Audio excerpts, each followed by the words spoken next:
Le moins qu'on puisse dire, eh bien, c'est qu'en ce début d'année 2025, on ne s'ennuie pas, hein. Alors que ce soit les histoires qui commencent à sortir là sur le cocaïné dissocié sur les D-Boys, ou que ce soit le nettoyage entrepris par Donald Trump depuis son investiture avec Musk, là, ça dépote, hein. Ça dépote, ça dépote. Alors évidemment, il y en a beaucoup là qui... J'ai vu que le nombre de recherches à Washington, D.C. là, sur les lawyers, donc tout le monde se cherche des avocats en urgence parce que ça va commencer à piquer sérieusement. Il n'y a plus de fric, hein, il n'y a plus de fric effectivement qui doit partir dans les chemtrails, hein. Donc là, le ciel est bleu en ce moment, c'est bien. C'est assez impressionnant. Le nombre de médias, 30 pays touchés par cette histoire de financement par l'USAID, de financement de médias pour pousser des propagandes, 500 millions de dollars, c'est juste hallucinant. Tout ça payé par le contribuable américain. Alors bref, dans tout ça, il y a quand même eu, il y a quelques jours, eh bien, un motif de réjouissance, hein, c'est le coup de fil de Poutine à Trump. Ils vont essayer de se mettre d'accord pour résoudre le conflit en Ukraine. Alors ce qui est intéressant, ce qui est drôle quand même, parce qu'il faut quand même essayer de trouver des éléments un peu humoristiques là-dedans, hein, parce qu'à la base c'est quand même une gabegie, eh bien c'est que a priori Zelensky n'est même pas invité, et encore moins les pays européens, c'est baltringue, c'est quand même hallucinant. C'est quand même hallucinant parce que en fait, cette guerre, elle est entretenue, elle a été entretenue depuis des années parce qu'elle sert des intérêts. Alors, je vais en parler juste derrière, mais on a quand même affaire sur le sol européen à une guerre fratricide qui a été entretenue de toutes pièces, hein. Et puis là, évidemment, Trump et Poutine veulent se mettre d'accord pour enfin terminer cette horreur, parce que c'est quand même des millions, des milliers, des centaines de milliers de jeunes hommes du côté russe et ukrainien qui décèdent exactement pour rien, comme d'habitude, pour des intérêts financiers et des intérêts liés au pouvoir. Et là, eh bien, on voit effectivement la place de l'Europe dans cette gabegie. Enfin, quand je dis l'Europe, c'est plutôt les bandes de gugus qui nous servent de dirigeants, hein, dans ces histoires-là. On ne peut pas appeler ça autrement parce qu'il y a quand même des vies humaines en jeu. Alors je vois les réactions un petit peu sur Twitter, là c'est quand même assez drôle, je vous en mets une là. C'est le ministre actuel là, de l'Europe, je ne sais plus quoi, enfin bref, je ne suis pas non plus, je ne connais pas tous leurs titres, mais qui fait une sortie en disant oui, les accords de Minsk, un nombre de fois incalculable, comment dire, ils ont été violés, mais violés par qui, quoi, Pépère? C'est juste hallucinant. Il faut peut-être lui ressortir la vidéo de François Hollande, hein, piégé par une équipe d'humoristes. C'est bien parce que dans ces cas-là, hein, quand il croit parler, quand il croit être en off et qu'il croit parler à des gens qui sont un petit peu du sérail, hein, ces hommes politiques là, véreux jusqu'à la moelle, eh bien, ils arrivent quand même à sortir 50% de la vérité. Alors, en temps normal, c'est walou, peanuts, nada, hein, et ils sont tout le temps en train de mentir du début du jour jusqu'au coucher du soleil.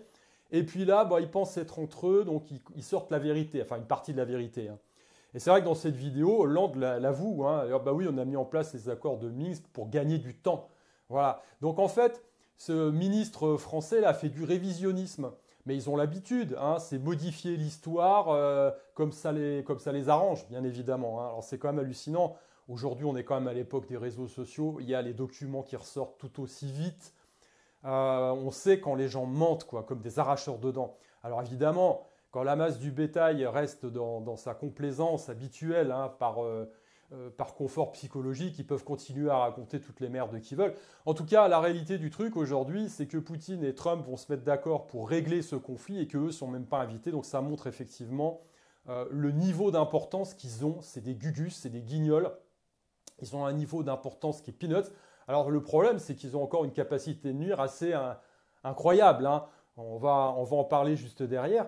Mais voilà, alors ils ont traité de nazis de Trump et Poutine, et puis là, bah, ils sont obligés de composer, parce qu'on va même pas les inviter pour régler un conflit qu'ils entretenaient, de toute façon, qu'ils entretiennent de façon artificielle, hein, avec des vies au milieu, parce que c'est quand même le drame de la guerre. C'est des mères qui pleurent, c'est des hommes qui ne rentrent pas chez eux, qui ne revoient pas leurs enfants, jamais. C'est des gens qui sont manipulés, à qui on apprend à se haïr mutuellement. C'est juste une horreur absolue. Et tout le beau laïus de la construction européenne, enfin, L'Europe, c'est bien, c'est une belle idée, hein, c'est une civilisation. Mais le truc à Bruxelles, là, centralisé et totalitariste, justifié pour justement le motif de ne plus voir de guerre se développer sur le continent européen, c'est juste une vaste blague, hein, parce qu'il continue effectivement à entretenir ce truc-là. Alors, ce qui est intéressant, effectivement, c'est de voir comment ça va se développer. Alors, est-ce qu'on est sorti de l'auberge? Et bien, encore une fois, je ne pense pas. Je pense qu'effectivement, ça va être compliqué. Alors, même s'il y a une résolution du conflit qui va être mise sur la table entre deux hommes de bonne volonté pour effectivement faire la part des choses plutôt que de continuer à animer la haine mutuelle, c'est une bonne chose. Mais le problème, c'est qu'effectivement, comme je l'avais expliqué dans mon ouvrage Apocalypse 2030, on a affaire à des gens, et notamment là, pour le coup, en zone européenne, puisqu'il y a eu un switch hein, avec l'élection de Trump. Nos amis mondialistes, là, commencent ça bat de l'aile. Hein. On voit même qu'en Roumanie, ils avaient annulé les élections, et puis le type la marionnette qu'ils ont laissée en place, elle démissionne. Hein. Donc voilà, le coup d'État qu'ils essayaient d'entreprendre là-bas ne fonctionne pas. Donc c'est compliqué. Le problème, c'est qu'ils sont encore une fois sur leur précaré et ils ont tout intérêt, de toute façon, à entretenir le truc. Alors, je vais expliquer pourquoi, tout simplement. Parce que, alors c'est eux, mais dans l'histoire, c'est toujours comme ça, c'est une crise. Une crise, elle est soit instrumentalisée, organisée, hein, ou alors quand elle survient, on la surfe. Pourquoi? Parce qu'on va y trouver un intérêt. Alors quand il y a un attentat, machin, soit vous l'avez organisé vous-même, hein, dans l'histoire, on a plein d'exemples comme ça d'attentats sous faux drapeau, parce qu'après, derrière, ça justifie plein de mesures pour consolider un pouvoir, voilà. Soit on le laisse faire, parce qu'on a des services de renseignement quand même qui sont tip-top, donc pour choper des mecs qui vont gueuler sur les réseaux sociaux, ils sont très forts, mais ils sont aussi forts pour évidemment mettre la main sur des gars qui veulent organiser des attentats meurtriers, hein, faut pas me dire le contraire, donc soit on les laisse se développer et auquel cas on aboutit à une crise sur laquelle on surfe pour encore une fois mettre en place des mesures en s'en servant effectivement comme prétexte. Voilà, c'est toujours comme ça. Soit effectivement la crise survient, hop, boum, elle sort du chapeau, on l'a pas vu venir, machin, et puis on la surfe allègrement parce que je ne sais plus qui disait ça, mais ne jamais laisser passer une bonne crise. Allez, quand il y a la crise qui arrive, c'est toujours le prétexte à mettre en place des mesures qui peuvent vous servir, vous, enfin le pouvoir en place. Voilà. Donc on assiste exactement à la même chose avec l'Europe. Hein. Enfin, quand je dis l'Europe, encore une fois, entendons-nous bien. Hein, pour moi, je vois effectivement un danger incroyable à avoir une centralisation forcenée. On voit bien la construction européenne aujourd'hui qui est entre les mains de technocrates, donc de gens quand même qui ne sont pas élus du tout. Et ça pose un grave problème par rapport aux populations des différents pays qui composent ce truc, parce qu'on n'a plus de prise démocratique directe. Alors on n'en avait pas beaucoup avant, hein, c'est sûr, il faudrait revoir tout le système. Mais effectivement, c'est de pire en pire. Hein. On a la formation d'une nouvelle URSS. Hein. Il y avait un intellectuel russe qui avait vécu à l'époque du rideau de fer et qui faisait une comparaison très judicieuse entre les organes de gouvernance européenne actuels, tels qu'ils sont mis en place et tels qu'ils se développent, et ce qu'ils avaient eux à l'époque avec le politburo, le machin, etc.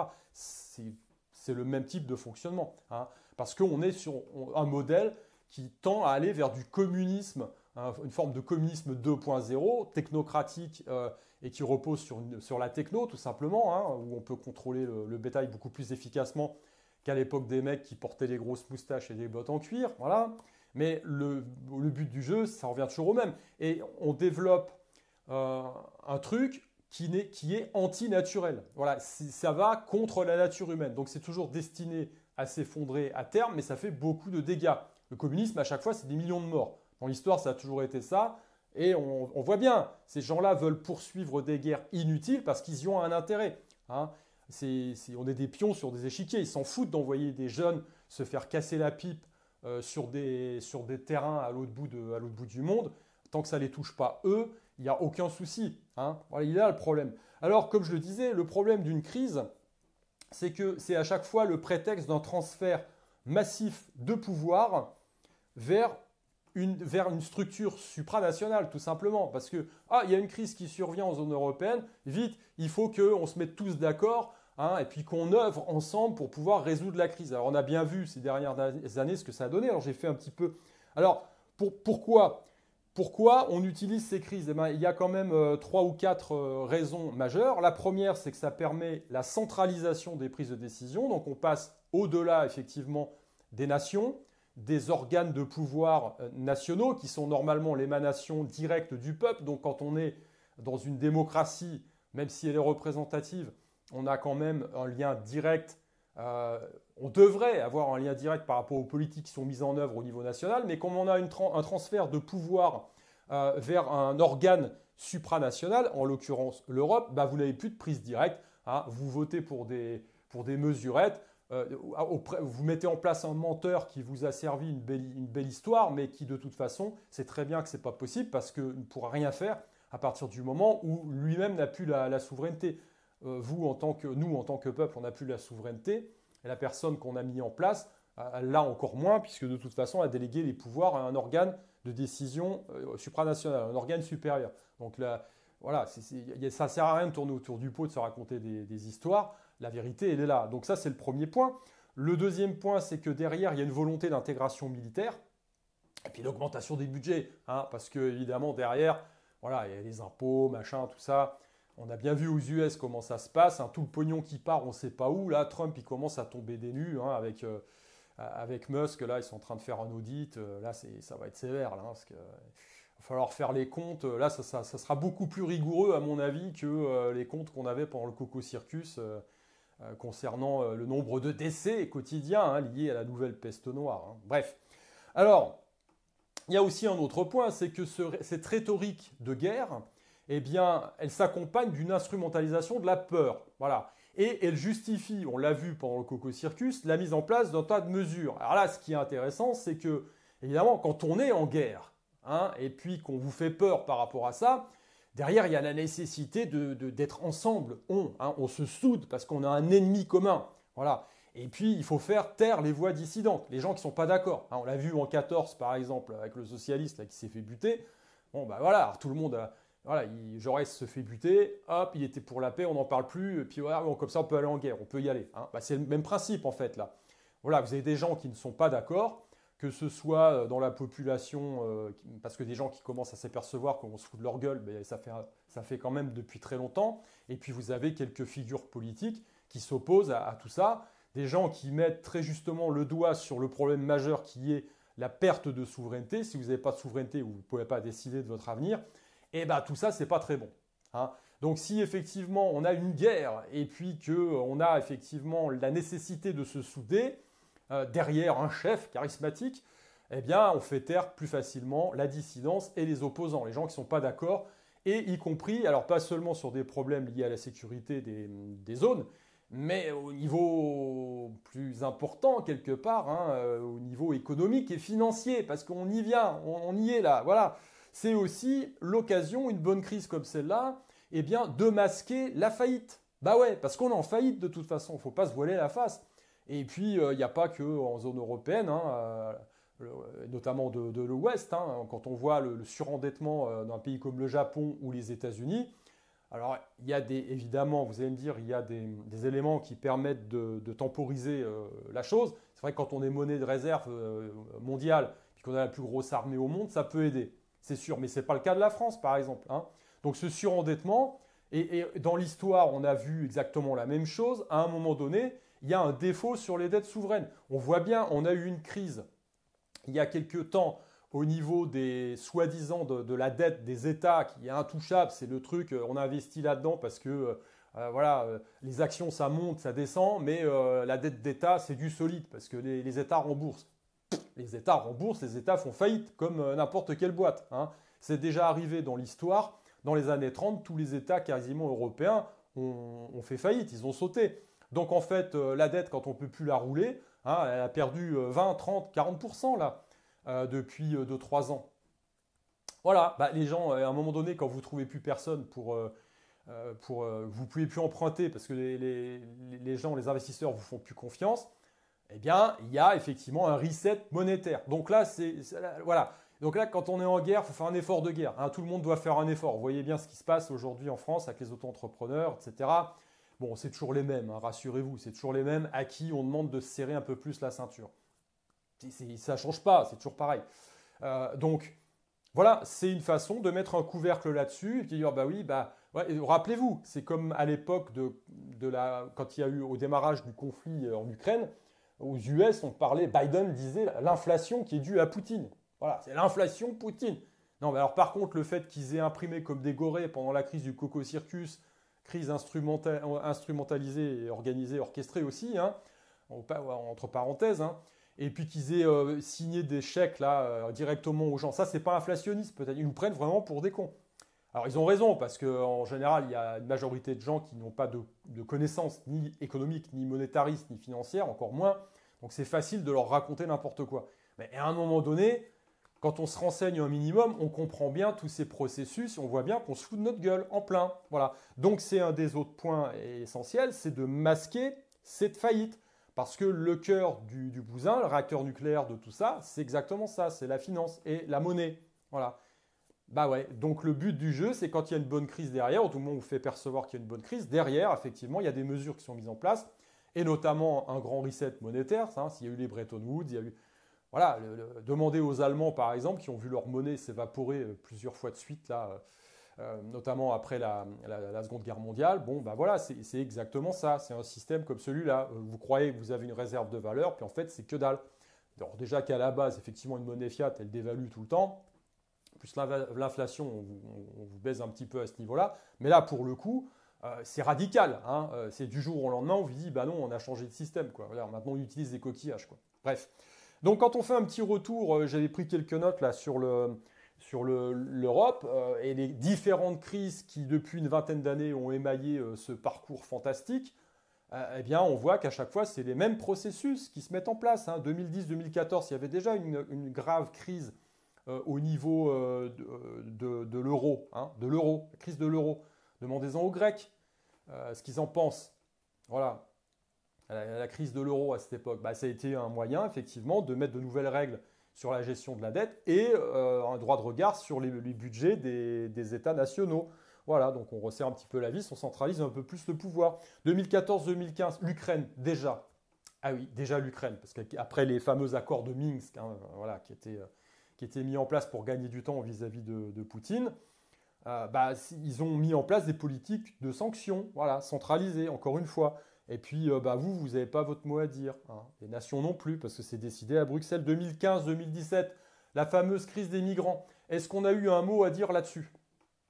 Bah, rien du tout. Non, on va foutre le souk dans des pays qui n'ont rien demandé à personne. Une fois que tout est détruit parce qu'on leur a apporté la démocratie à coups de bombe, les mecs qui vivaient là-bas, ça n'a rien à foutre de vivre dans un... Je veux dire, à la limite, quand vous êtes dans un pays soi-disant... enfin, si on pouvait choisir son tyran, hein, ça serait bien, mais bon, c'est pas le cas. Donc il y a des tyrans qui sont plus ou moins, on va dire, humanistes. Mais enfin bon, au niveau de l'individu lambda, quand il a un toit sur la tête, qui peut ne pas se poser de questions pour l'avenir de ses enfants, et puis qu'il a la possibilité de mettre sur la table de quoi manger à sa famille, il est content. Hein. Il s'en fout, lui, qu'on lui apporte la démocratie, je pense, hein, et puis que sa baraque soit rasée et qu'il soit obligé de traverser la Méditerranée pour aller mendier dans les stations de métro parisiennes. Je ne pense pas que sa situation se soit notablement améliorée. Bref, donc effectivement, la crise des migrants, bah voilà, hein, c'est pareil, ça s'est décidé au niveau européen. Donc après, il y a eu mise en place évidemment de nouveaux contrôles, enfin à la compte, comme d'habitude, quoi. Hein, c'est toujours comme je le dis, des moyens d'asseoir un peu plus le pouvoir et de le centraliser. 2020-2021, ah bah alors là, c'était magnifique. La crise du Coco Circus, hein, je vous rappelle les SMS entre Bourla et von der Leyen là, dont on n'a jamais vu la couleur. C'est pas mal, hein, négocier des contrats comme ça par SMS de milliards. Voilà, il n'y a aucune trace, il n'y a rien. Essayez de faire ça au niveau de votre entreprise. Vous, si vous êtes auto-entrepreneur, vous allez vous faire tomber sur le coin du nez. Là, la cavalerie, ça va aller vite. Hein. Bref, je ne vous fais pas le schéma, on l'a tous vécu, c'est encore récent pour ceux qui ont encore une mémoire un peu plus développée que celle d'un poisson rouge, c'est pas si loin que ça. Hein. Donc on a bien vu les coordinations au niveau de la santé, machin, tout se centralise, tout est centralisé, donc c'est un ministre qui va décider pour vous Si vous devez vous faire enfler un truc, là, non, le médecin qui vous connaît depuis toujours, non, il n'a pas son mot à dire. Voilà, on va décider d'un remède, entre guillemets, à haut niveau, puis tout le monde, one size fits all. Hein. Voilà, c'est ça. Bref, mort de rire. Bah, 2024, pareil, voilà, donc accélération. Accélération de la militarisation du bloc. Bah oui, parce que évidemment, là, Donald Trump étant élu, il veut sortir de ces instances un peu supranationales. Et ça, c'est le rêve, hein, mettre en place une armée européenne. Bon, bah voilà quoi. Et puis un système évidemment de contrôle des populations, parce que c'est quand même plus facile d'envoyer un Roumain ou un Polonais taper sur la gueule d'un gilet jaune français. Alors quoique, c'est vrai que les flics français, ça leur posait pas problème. Hein. Tout dépend effectivement de la petite prime qui va derrière, mais ça va. Au niveau moral, ils arrivent à s'en sortir. Hein. Surtout qu'après, bon, on a bien vu, ils n'étaient pas obligés, eux, de passer sous les fourches caudines de l'injection transgénique. Bref, donc voilà, tout ça pour vous dire que les processus sont toujours les mêmes dans l'histoire, hein, et ensuite, avec l'ingénierie sociale, eh bien, ça a atteint des proportions assez extraordinaires, puisqu'on maîtrise de plus en plus le fonctionnement de la psyché humaine, hein, et puis du groupe, de la masse. Donc on sait effectivement comment manipuler tout ce beau monde, et puis les recettes qui fonctionnent, hein, et notamment l'instrumentalisation d'une crise qui surgit comme ça, ou qu'on laisse un petit peu se développer, ou qu'on a soi-même organisé, hein, et puis accompagné évidemment d'une bonne dose de peur, parce que tout ça, ça permet effectivement de mettre en place des mesures qui ne passeraient pas aussi facilement si les gens se sentaient bien. Hein. Il faut un petit peu agiter, comme disait l'autre, je ne sais plus qui a dit ça, agiter le peuple avant de s'en servir. C'est toujours mieux. Hein. Donc voilà, donc on en est là. Donc aujourd'hui, effectivement, on va voir ces négociations de paix qui vont se mettre en place. Mais n'oubliez pas que les guerres ne se jouent pas exclusivement sur le terrain militaire. Hein. Voilà, il peut y avoir des opérations commando, en sous-main, enfin, voilà, des assassinats pas tout à fait officiels, des manipulations diverses et variées. Donc tout peut toujours arriver, hein, dans l'histoire. Ça, c'est la première remarque. Et la seconde, c'est que, comme je le dis, effectivement, cette dérive mondialiste là, de gens qu'on va dire progressistes, entre guillemets, hein, qui nous coupent finalement complètement de la nature humaine et des valeurs traditionnelles, eh bien, là, ils se regroupent, hein, sur leur précaré qui devient européen, parce que, voilà, au Canada, l'autre, il a sauté. Ici, c'est quand même très, très instable. Et donc, ils ont besoin effectivement de maintenir les gens sous pression pour les différentes raisons que j'ai données, parce que la situation, elle est hyper tendue. Alors déjà, pour leurs fesses, c'est sûr, parce que les peuples en ont plein le cul, c'est clair de clair, mais aussi parce que tout s'est développé de telle sorte qu'on est en fin de cycle de dette long terme, comme je l'ai expliqué, et au niveau monétariste, eh ben, ça schlingue. Voilà. La finance ne va pas bien du tout. Et bah, voilà, il faut évidemment sortir du bourbier. À chaque fois dans l'histoire, ça a toujours été le même truc. Hein. Les fins de cycle se concluent par des chamboulements assez extraordinaires. Et moi, je ne pense pas effectivement qu'on fera les frais. Enfin, à mon sens, le nouvel âge d'or, il n'est pas encore là. Hein. L'âge d'or, il passe après une phase de purge un peu violente qui fait souffrir un peu tout le monde. Donc il faut quand même faire attention à ça, parce que bah, ça peut aussi nous tomber dessus, hein, avant que ça redémarre correctement. Voilà. Dans tous les cas de figure, ce qu'il faut faire, bah, c'est toujours la même chose, c'est bien observer les systèmes, ne pas être dupe de tout ça, et puis surtout rester campé sur ses valeurs. Voilà. Enfin, voilà, le ciel, pour moi, le ciel est bleu, il ne sera pas vert. C'est pas parce qu'un guignol qui se targue d'être ministre de je sais pas quoi viendra me dire que le ciel est vert, qui sera autrement que la couleur dont il a toujours été. Hein. Voilà. Donc, il faut rester campé sur ses positions, sur ses valeurs, parce que c'est une richesse. C'est effectivement structurant. Et à une époque où on est dans la déstructuration, bah, il faut avoir des choses qui soient structurantes. Hein. Voilà. Écoutez, sur ce, réjouissons-nous quand même des bonnes nouvelles. Hein, voilà. Et puis on va continuer à regarder effectivement le feuilleton de l'hiver là. Parce que c'est quand même fou. Hein. C'est fou ce qui se passe, ça va à une vitesse, c'est hallucinant. Alors évidemment, quand on a des systèmes d'information un peu alternatifs, moi je navigue évidemment pas mal sur Twitter, hein, donc j'en vois passer des trucs, hein.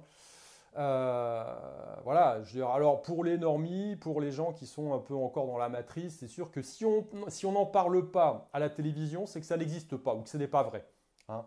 Voilà, donc on va leur dire, bah oui, mais regarde, il y a eu 500 millions de dollars qui ont été versés à 30 pays à travers le monde, 9000 journalistes pour modifier et modeler comment dire, l'opinion publique, voilà, avec un narratif structuré, machin, des mecs qui ont été formés, hein, exprès pour te raconter de la merde, des journaux qui ont été financés pour ça, etc. Et le type va vous dire, bah oui, mais ils n'en ont pas parlé sur BFM. Ah, bah, c'est compliqué, bah oui, mais bon, eux aussi ils touchent du fric, hein, donc quand on en est là, c'est difficile, hein, de faire ouvrir un peu les yeux aux gens. De toute façon, ce qui est important, c'est encore une fois, comme je le dis, soi-même de ne pas être dupe.